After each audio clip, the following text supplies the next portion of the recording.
terrible foe in cancer.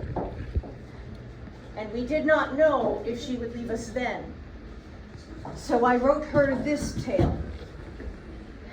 It is the only tale of mine that my apprentice Toki Redbeard told, and he left us for Valhalla in February. There once was a woman named Gunhild who was a skald, and she was a great skald. Everyone knows that skalds walk the Shadowlands between Midgard and Asgard, but it was said that Gunhild walked among the gods. So great was her wisdom, so powerful her tales, that great jarls and kings sought her out for her wisdom, for her knowledge, for her goodness. And the king himself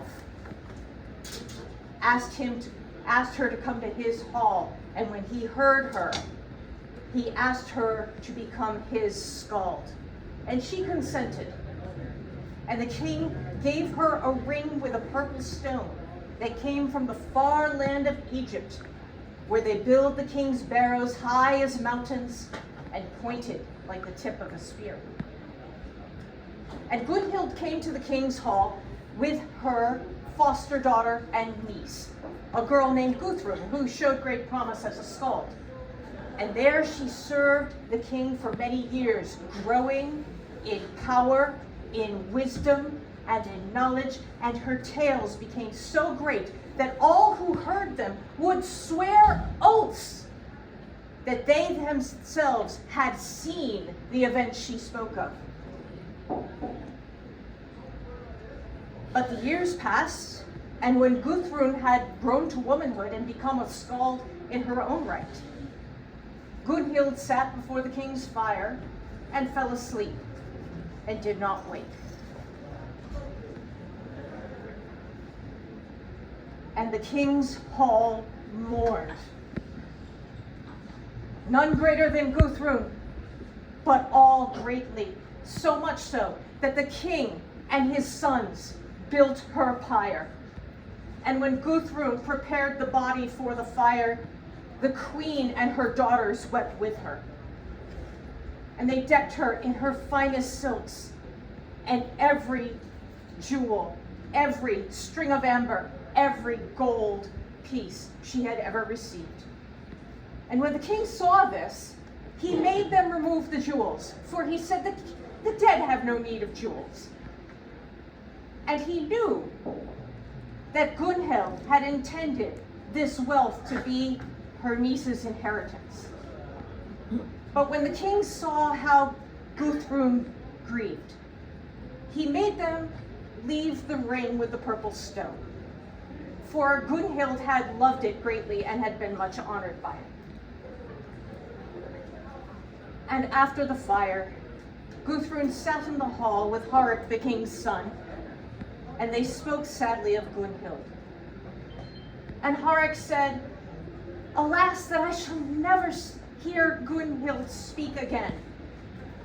And Guthrun said, "Why should you not? We know she has gone to the gods." And Horik said, "But I am a warrior. When I die, I will go to Valhalla." Gunhild was not a warrior. When I go there, she will be in Helheim. And Guthrun said, "That cannot be right. The Allfather is the bringer of poetry as well as the bringer of war. Surely no skald will be turned from his hall." So they sought out the Gothi, who said that Horik, the king's son, had the right of it, that only warriors went to Odin's hall. And this made Guthrun very sad.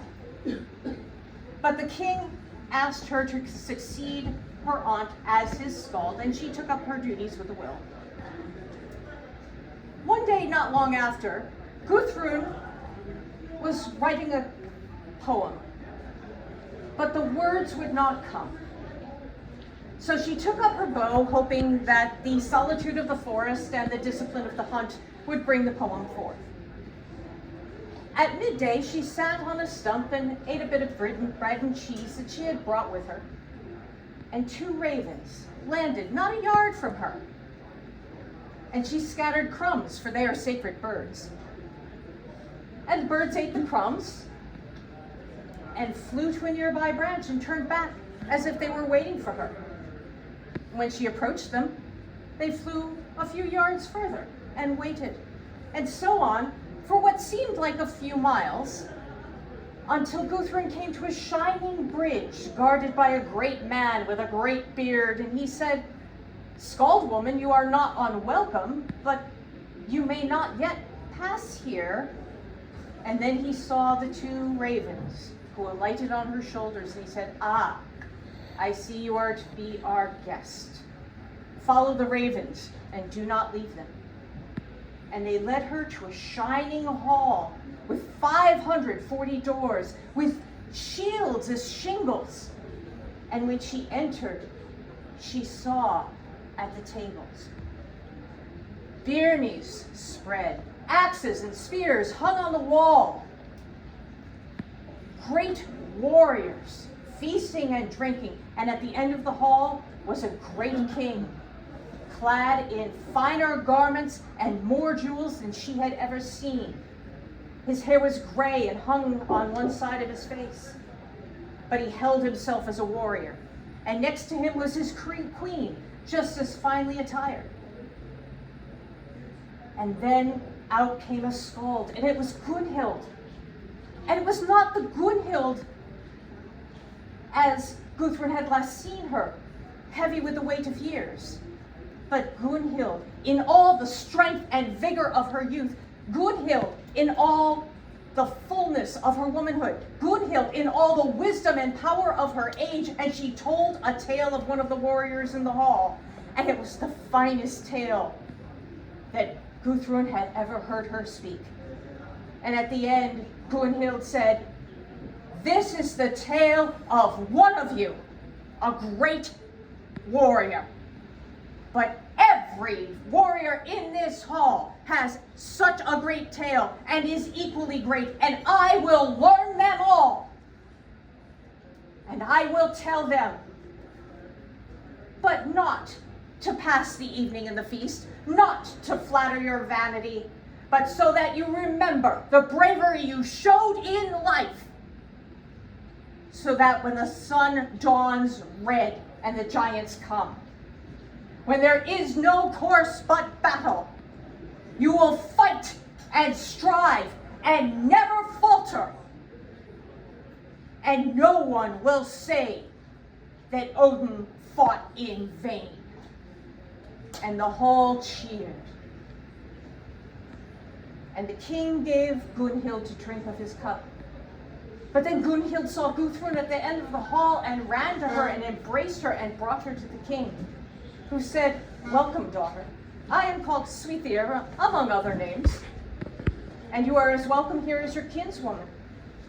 And Guthrun said, "All father, the Gothi told me that you would not have a skald in your hall, just warriors.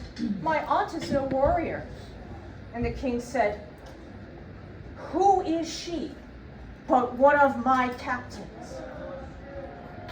Great leaders of armies speak fire into the heart of their warriors before battle, but their words are nothing compared to a skald's.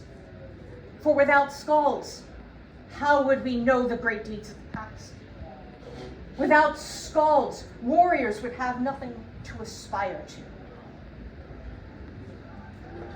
And the king offered Guthrun his cup, and ordered that Gunhild give Guthrun the ring with the purple stone, which she still wore on her finger, and then sent one of his shining daughters to guide her back to the bridge. And when Guthrun crossed it, she found herself in the clearing where she had eaten, but there was snow on the ground, and she shivered in her gown. And when she returned to the king's hall, to much joy, for she had been gone half a year, they asked her where she had been, and she told them she had seen Gunhild, and she had been to the hall of the Allfather, and for proof of it, she showed the ring with the purple stone. And the Gothi did not gainsay her, for he had never been invited to the Allfather. The years passed, and Guthrun grew into a great skald, Some said as great as Gunhild, and some said greater, but Gudrun herself never said so. But she rarely told the tale of her visit to the hall, even after she had married Harik the king's son, who sought her not only for her wisdom and her goodness, but for the great love they had between them, since they had known each other since childhood. Many men scoffed at this tale as idle boasting. So Gudrun did not tell it, but she will surely tell a tale now. For all skalds are Odin's captains, and Morgana speaks in Valhalla tonight.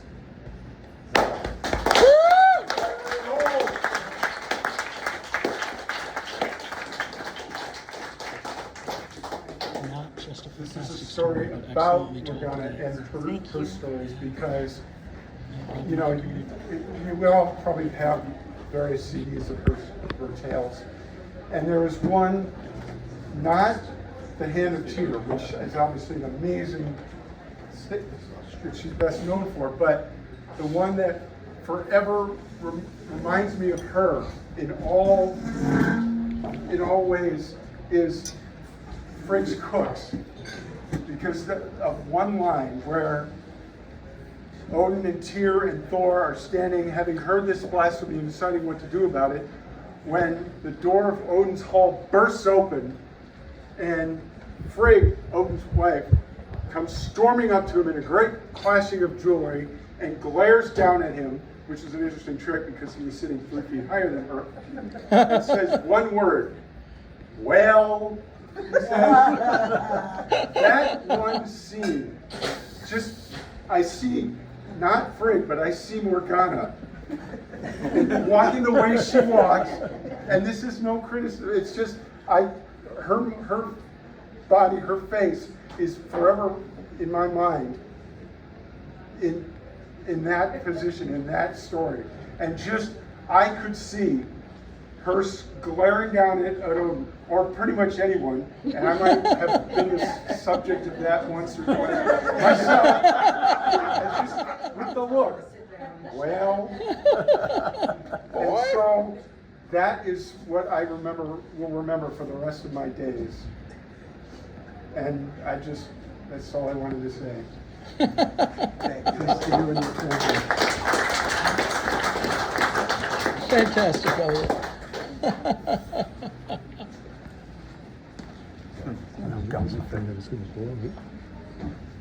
Just talking, just sharing. Many are those who will speak, and rightly so, of the power of her stories. That power came from another skill that she has, which we all know, but we may not recognize. She was the best listener I've ever known. She taught me that the first duty of a bard is to listen and hear and understand. She understood it. All of us, all the worlds that we live in, and all of the 9 worlds. And she listened. And it is because of her power of listening that tonight the gods and the heroes are listening to her.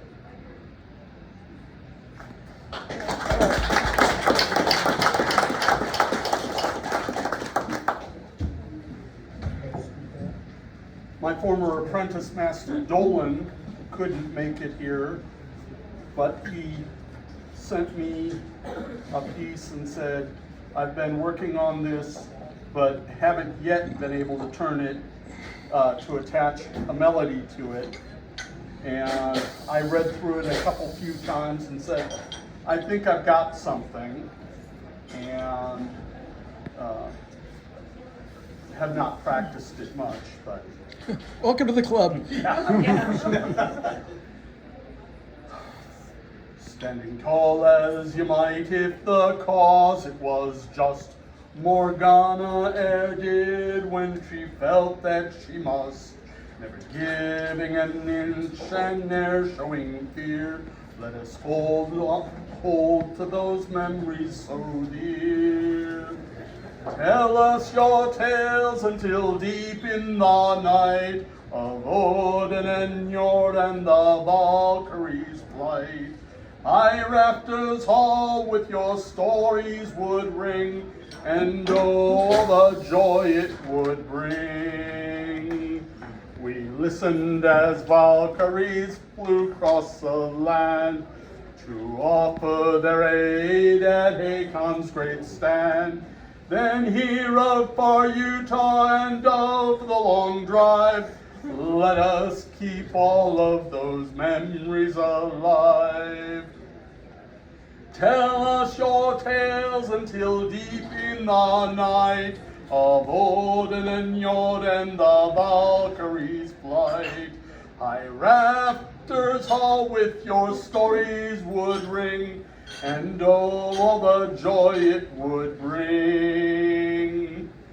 Tell us of dwarves and their cunning of old, of clever Loki, the mare and the foal, and of Njord's gift that helped set us free as a ship all aflame heads out to the sea. As we watch her sail out to the sea. Tell us your tales until deep in the night of Odin and Njord and the Valkyries' flight. High rafters hall with your stories would ring, and oh, all the joy it would bring. And oh, all the joy it would bring.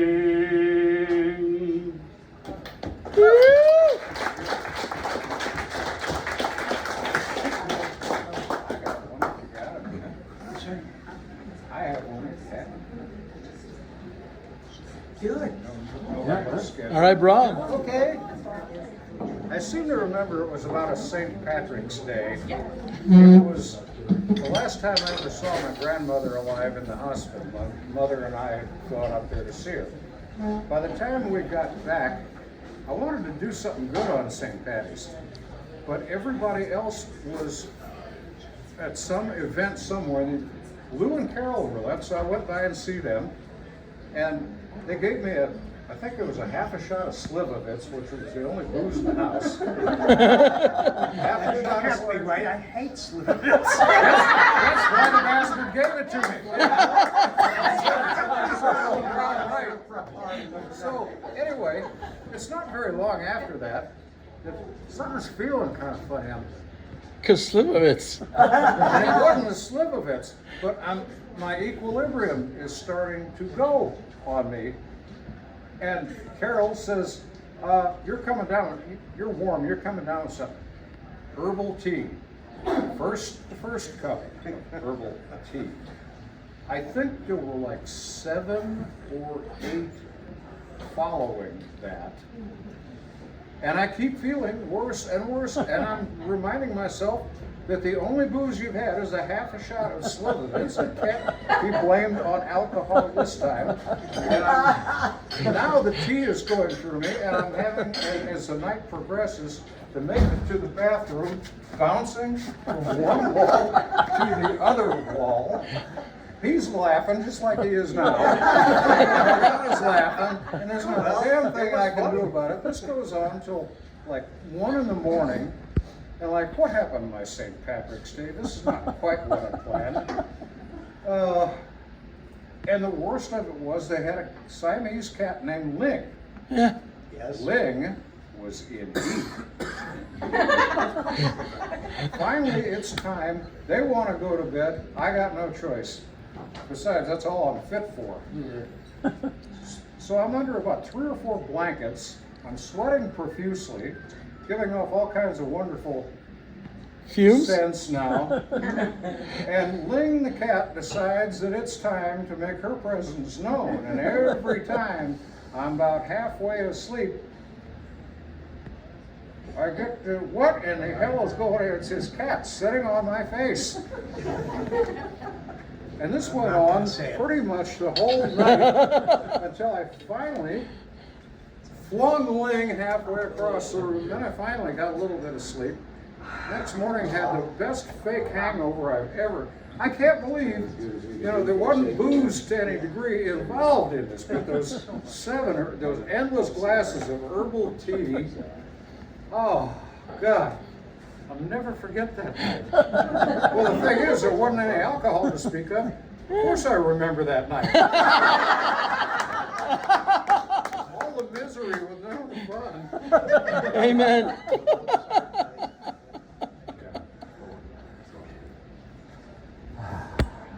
Didn't mean to interrupt you. Oh, that's all right. That's all right, nothing important. I've got a song for you. I know it's not all the time. It's the one that Brendan had go through. It said the warning all of the calls went out. But it's also the last song I think I performed at the last Arctic Circle. I was with Morgana. The battle is finally done. One of the two armies has won. The crows take flight at day's last light, and yet they still try to run. Do not try to run from me. The light of your soul I can see,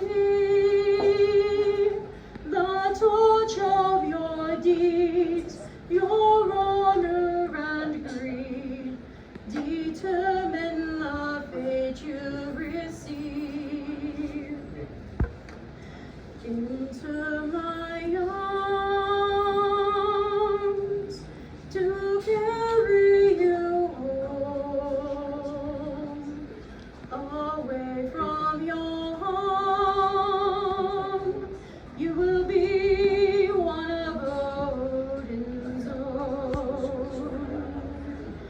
You stand in a ring of your foes, all fallen from your axe blows. Your sword drank their blood that rained in a flood. Your honor and word fame will grow. Shield maiden defending your land. Your life was victory's demand. Your shield split in twain, blood waters your grain. Your death brings you to Freya's land. Into my arms to carry you home, away from your home. You will be one of Odin's own. Frightened Jarl hates the spear din. You lost the battle within. When you fought your fate, surrendered your gate. Your weak battle due shames your kin. Hidden under your dead friends.